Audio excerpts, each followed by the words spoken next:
अब्बास हैदर को आमंत्रित करता हूं। मनीष जी, सेकंड राउंड में आपके बाकी विचारों को सम्मिलित करेंगे।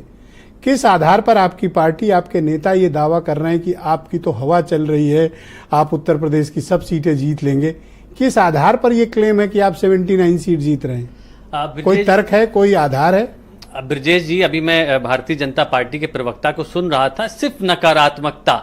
इनके बयान में एक भी इन्होंने बात नहीं बताई कि इन्होंने उत्तर प्रदेश की जनता के लिए क्या किया। अभी इनसे आप पूछ लीजिए, अगले जो इनको समय मिलेगा, बताएं कितने लाख करोड़ इन्वेस्टमेंट आया। कभी 10 लाख करोड़ का आंकड़ा आया, कभी कोई लाख करोड़, इतनी आगे जीरो भी नहीं बता पाएंगे कि गिनती क्या है। लेकिन ये व्हाइट पेपर नहीं लाएंगे, ये नहीं बताएंगे कितना रोजगार उत्पन्न हुआ उत्तर प्रदेश में, जमीन पे कितने कारखाने लगे, इसके बारे में नहीं बताएंगे। हम समाजवादी पार्टी की बात करते हैं। आज उत्तर प्रदेश ही नहीं, पूरे देश की जनता बदलाव के लिए वोट कर रही है। वो भारतीय जनता पार्टी की जो नकारात्मक राजनीति है, जो भारतीय जनता पार्टी के फेलियर्स हैं, उनके लिए वोट कर रही है। वो वोट कर रही है कि आपने 20 करोड़ रोजगार देने की बात करी थी, 10 वर्ष में 20 करोड़ हो जाना चाहिए था, कहां है? उत्तर प्रदेश में 70 लाख नौकरी 2017 में देने की बात की, 8 साल हो गए, 5 करोड़ 60 लाख नौकरी उत्तर प्रदेश में। हिसाब दीजिए। वो कह रहे हैं कि भाई आपने कहा था कि विदेश से काला धन लाएंगे, स्विस बैंकों में दुगना हो गया, स्विस बैंकों में काला धन। हिसाब दीजिए। डिमोनिटाइजेशन होगा तो जो काला धन है, जो मार्केट में कैश है, कैशलेस इकोनॉमी हो जाएगी। कैश 16 लाख करोड़ से 36 लाख करोड़ हो गया मार्केट में, इसका हिसाब दीजिए। वो कह रहे हैं कि आपके शासन काल में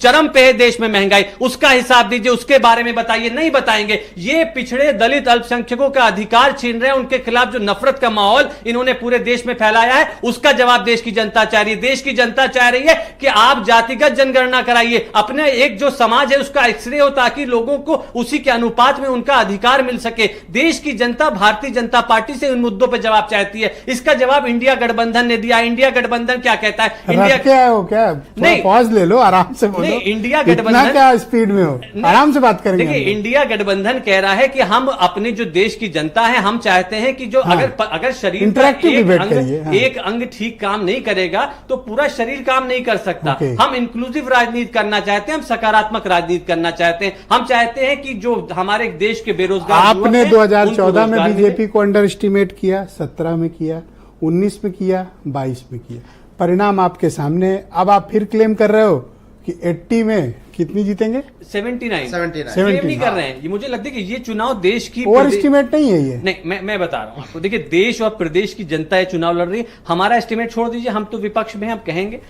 आरएसएस का जो मुख्य पत्र है, द ऑर्गेनाइजर, वो क्या कहता है? पिछले वर्ष ही उसने लिखा कि मोदी और हिंदुत्व भारतीय जनता पार्टी को सत्ता में नहीं ला सकता। क्या मुद्दे आपके हिसाब से चल रहे हैं जिनको आपको लगता है कि आपको लाभ है? क्या मुद्दे? देखिए, प्रदेश और देश में आज बहुत व्यापक मुद्दे हैं। प्रदेश की जनता, युवाओं को रोजगार चाहिए, आप पेपर लीक करा देते। अभी पेपर लीक की बात हो रही थी, ये बताए थे कि समाजवादी पार्टी के टाइम में क्या होता था। अरे भैया, हमने रोजगार दिया भी तो है, सरकारी नौकरियां हमने भरी, तो आपने कितनी नौकरियां दी सरकारी? आप बताइए। जब हिसाब मांगते हैं आरटीआई में तो ये गोल हो जाते हैं, हिसाब नहीं दे पाते। 7 लाख नहीं दिया। हिसाब कहां देते हैं? आरटीआई में हिसाब मांगते हैं। काम करो, अपनी पार्टी किसी एमएलए से बोलो कि अलग अलग डेटा, विधानसभा का सत्र हो तो सवाल। मैं आपको बताऊं, देखिए, वहां तो कंपल्सन है देना, वहां अलग आंकड़ा आता है। और जब दिल्ली में मेट्रो में ऐड देते हैं, उसमें आंकड़ा अलग होता है, बयानों में आंकड़ा अलग होता है। सही आंकड़े नहीं दे पा रही है सरकार। ये सरकार युवाओं को और जनता को उनका शुक्रिया। मैं सुधा